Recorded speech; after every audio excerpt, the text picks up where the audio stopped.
We are Outer Minds. Turbo Kid is a Metroidvania set in the world of the Turbo Kid movie with gore, with humor, and everything you would expect from a Metroidvania and even more. We're like Voltron. Like we're a team of directors, and when we come together, we transform in a giant robot that makes movies. One of those movies is Turbo Kid. It all came through really quickly.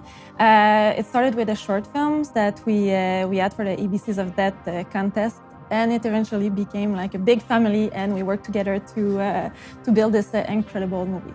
Well, having a video game about Turbo Kid is just so exciting. It was always a dream to turn it into a video game. Our work was always infused with video games, and it's just, I feel it's just natural that we go into it. Mega Man comes in mind for sure, Excite Bikes. It is a video game idea in and of itself when you read the script. It was obviously a tribute to video games from the 80s and 90s. You got the hearts, you got the Mega Man blaster, kind of. The movie is just saying to us, use this detail. It's for the game. The first sketches that we had was very, very close to Metroid, Super Metroid. We came to the first meeting and we said, we want Turbo Kid game to be a Metroidvania. And Outer Mind was right away like, this is my favorite type of game. We're huge geeks, so Turbo Kid is really a love letter to everything we love and when we were kids. So it's either the Goonies or RoboCop. So it's a melting pot of everything we like. So it's really cute at time, and it's very violent, very gory. Our gore and violence is never to shock anybody. Who needs chance anyway?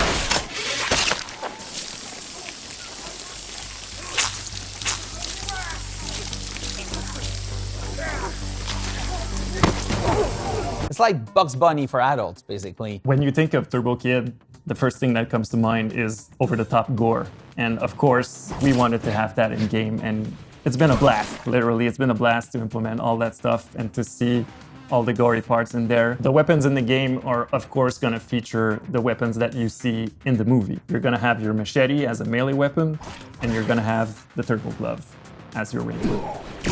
Every boss in the game is gonna drop a new feature for your weapons. So of course, being Turbo Kid, it's gonna be really over-the-top, action-y, gory weapons. As soon as we started thinking about the game, we had to have the bike. And it's something that we work really hard on, and it's something that we've never seen before in the Metroidvania game. And with the bike, you'll be able to go further, faster, higher. Every time we create a level in the game, we have to keep in mind that we can spawn the bike at any point.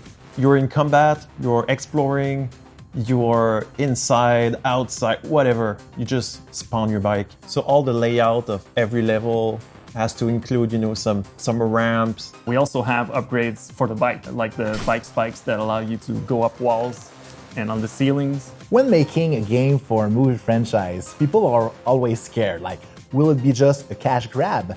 Or maybe just a game and they will stamp the IP on it. We wanted to make it canon within the Turbo Kid universe, and we had to respect all the details to make sure that this game is really the sequel of the movie and all the pieces fit together. The video game is created to be a link between the two films. The most exciting thing is to expand the universe, is to be part of that story. The team of the Arcases is giving us a lot of feedback on the story, on the gameplay, and they inspire us. We are all involved into the process. And for the storyline, we're giving them a lot of creative freedom. They're just like nailing it, and like they asked us everything. They read the script of the Turbo Kid 2 movie, and we know like that our IP is in good hands. It's a game about friendship and heroism, and there's different characters. They all are facing loss in a way.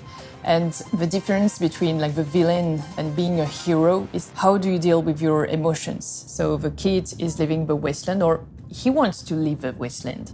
But in fact, like in life, when you really want something, life's gonna test you. So the challenge for the kid is gonna be to find a way out. We wanted to have a game that was very fluid, and we don't want it to interrupt the player. Like in most games, you have a skip button, you can just skip, or you have to watch the cutscene, but in our game, every cutscene is actually skippable by just leaving. And all the cutscenes need to adjust with that. Because the game is about heroism, we wanted to showcase the fact that you could have an impact, so your involvement will influence the story. Me and my partners at Outer Minds, we've been in love with pixel art forever, and it's been the style of both of our games. We chose to go with pixel art aesthetic because like the Turbo Kid universe is based on the retro aesthetic already. We put a lot of effort into making it really smooth, and even the backgrounds, they're full of life, they're full of animations. Also, the artists looked at the film and they have like a million reference shots that they use to create the art to make sure it fits within the Turbo Kid universe.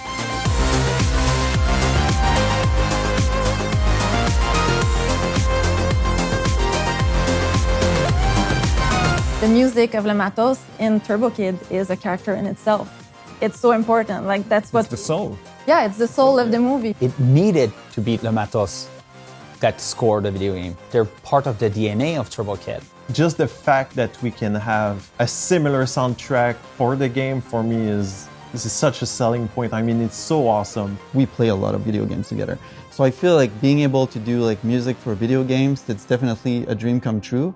And the fact that it's revisiting a franchise that we loved and we kind of created with them, it's also something special. We grew up in the 80s, we've played those games, we watched those movies, so it's definitely always fun to bring back a little bit of nostalgia and revisit our childhood. We didn't try to recreate the 80s, we just did something that we loved. And I feel like the game's exactly the same thing. I almost feel like it's like a retro gaming, but it's definitely not.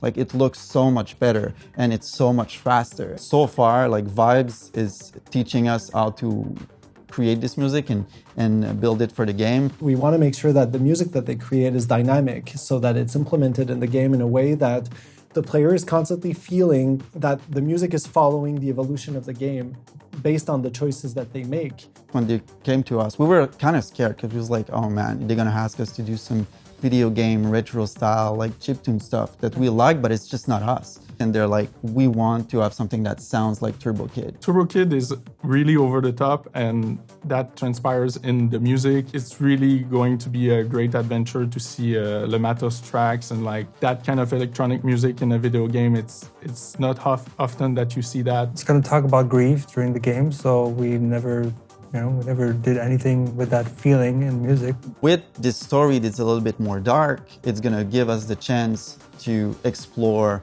another color of the sound. And even though we're making a pixel art game, we wanted realistic sounds.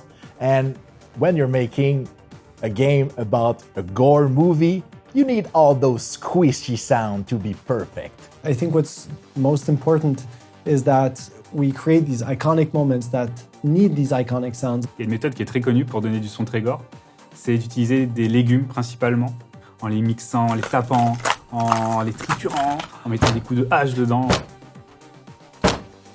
They're really willing to try out a bunch of stuff and see what lands, see what doesn't land, and it makes the game a lot better.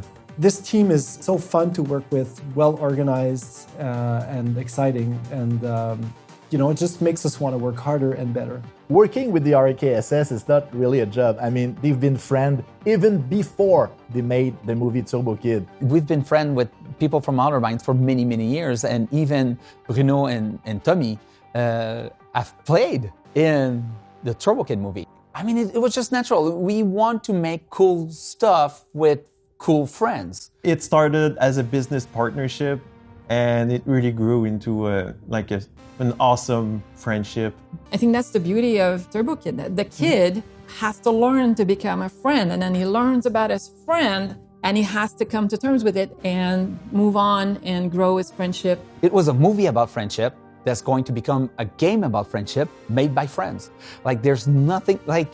Makes sense. It just makes sense. So you may ask, why a Kickstarter? The game is already a collaboration with Le Matos, RKSS, Alter Minds, Vibe Avenue, Emma Film, and it just makes sense to include the community. It is time to come in as a backer and maybe be part of it. This game is happening whatever happens. We're just trying to get some budget to reach our ambition levels. To basically have the layer that makes it from great to amazing. We have so many ideas and we just want to push what we can do with the game. We want to have more features. We want to make it even more awesome. Just helping to expand the world of Turbo Kid, making this game really kick-ass and just adding tons of cool stuff to it. And it's already amazing, so it's going to be awesome. Everybody backing this project, this Kickstarter, deserves an amazing shout out. Be proud of this project because it will go into the history books. We would love to thank the backers, everybody that helps making this the most kick-ass game of all time. Thanks to all the backers to help us to make this experience the best Metroidvania ever made. Oh,